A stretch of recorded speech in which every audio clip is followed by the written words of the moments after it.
ivangelo ngwaJohane isahluko eseshumi nambili esahlukwana esokuqala. Ngakho-ke kuseyizinsuku eziyisithupha ngaphambi kwePhasika, uJesu wafika eBhethaniya lapho wayekhona uLazaro, uJesu amvusa kwabafileyo.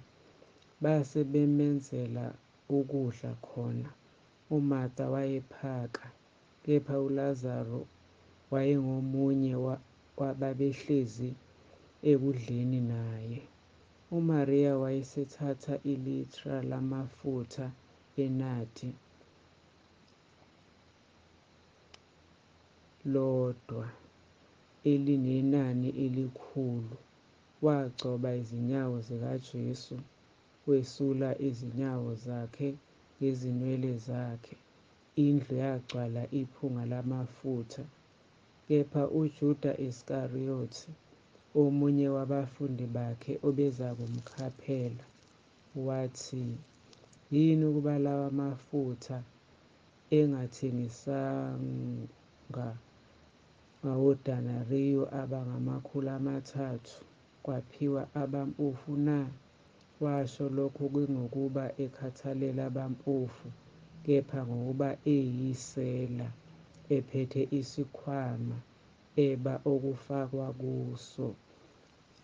Ngakho uJesu wathi, "Myeke ukuba awalondolozele usuku lokumbelwa kwami, ngokuba abampofu ninabo njalo, kepha mina aninami njalo." Ngakho isixuku esikhulu sabaJuda sezwa ukuthi ulapho. Beza-ke kungenxa kaJesu kuphela, kepha nokuba babone uLazaro abemvusile kwabafileyo. Kepha abaphristi abakhulu benza icebo lokuba babulale noLazaro, ngokuba ngenxa yakhe abaningi babaJuda bamuka bakholwa ngoJesu.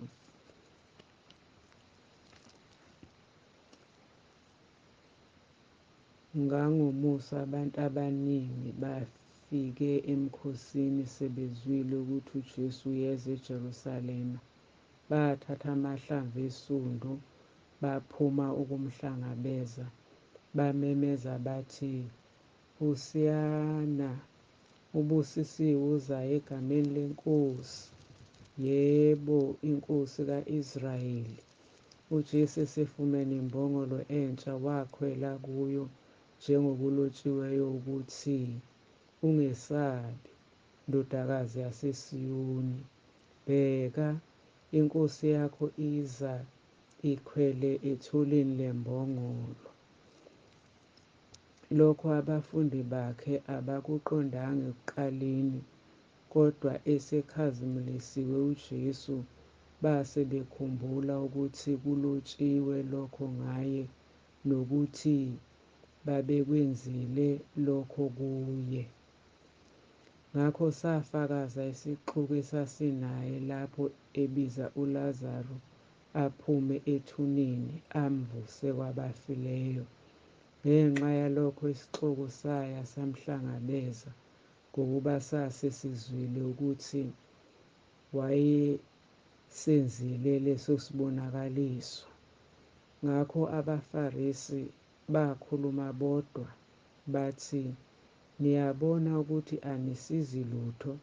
Bheka, izwe lonke liyamlandela."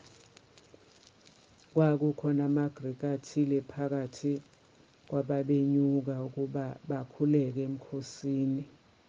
Lawo-ke aya kuFilipi waseBhethisayida laseGalile, acela kuye athi, "Nkosi, sithanda ukubona uJesu." uFilipi weza wamtshela u-Andreya. Weza u-Andreya noFilipi basho kuJesu. UJesu waphendula wathi kubo, "Sesifikile isikhathi sokuba ikhazimuliswe iNdodana yoMuntu. Ngiqinisile ngithi kini, uma inhlamvu kakolweni iwela emhlabathini ingafi, ihlala yodwa, kepha uma ifa, ithela izithelo eziningi.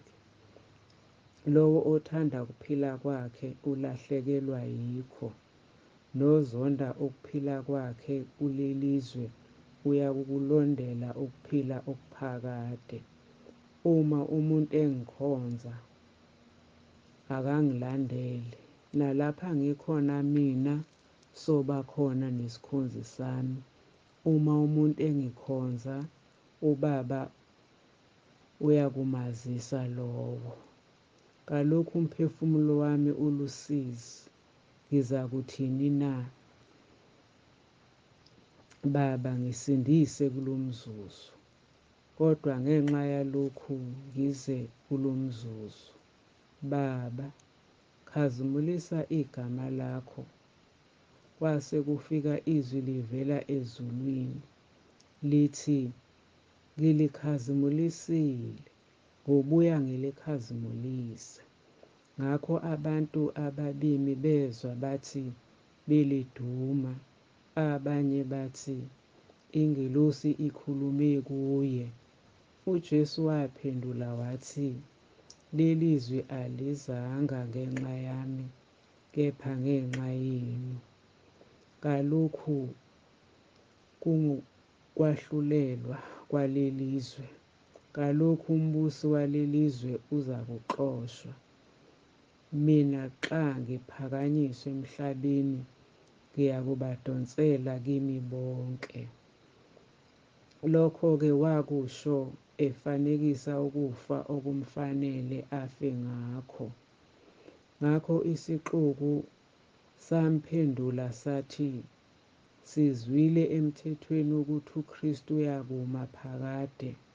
Usho kanjani wena ukuthi indodana yomuntu imelwe ukuphakanyiswa na? Ingubani le ndodana yomuntu na? Wayesethi kubo uJesu, kuseyisikhashana ukukhanya kukhona kini. Hambani nisenokukhanya, ukuze ubumnyama bunganehleli. Ohamba ebumnyameni akazi ukuthi uyangaphi. Nisenokukhanya, kholwane ngokukhanya, ukuze nibe ngabantwana bokukhanya.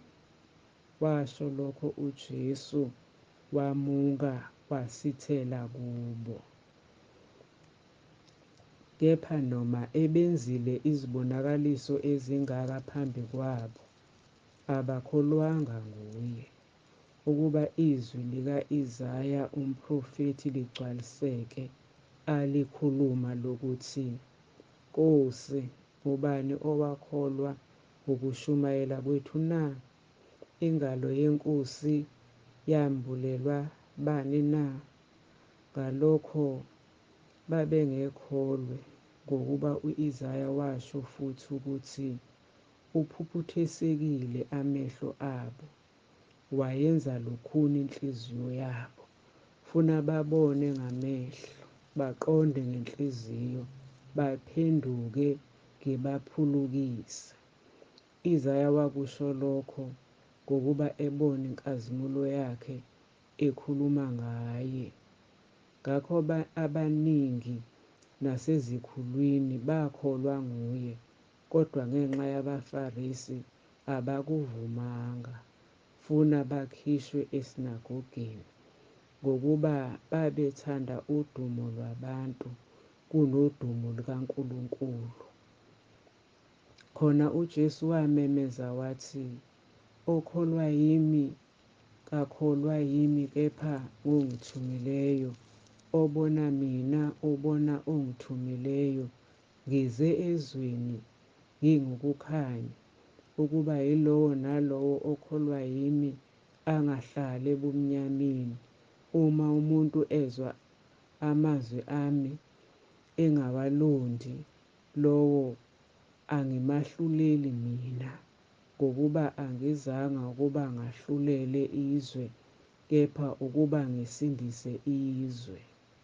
Ongalayo engawamukeli amazwi ami unomahlulelayo. Izwi engalikhulumayo yilona eliyakumahlulela ngosuku lokugcina.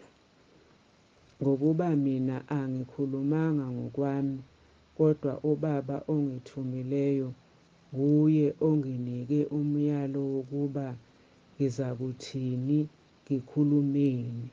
Ngiyazi ukuthi umyalo wakhe ungukuphila okuphakade. Ngakho-ke lokho engikukhulumayo ngikukhuluma njengalokho uBaba angitshela khona.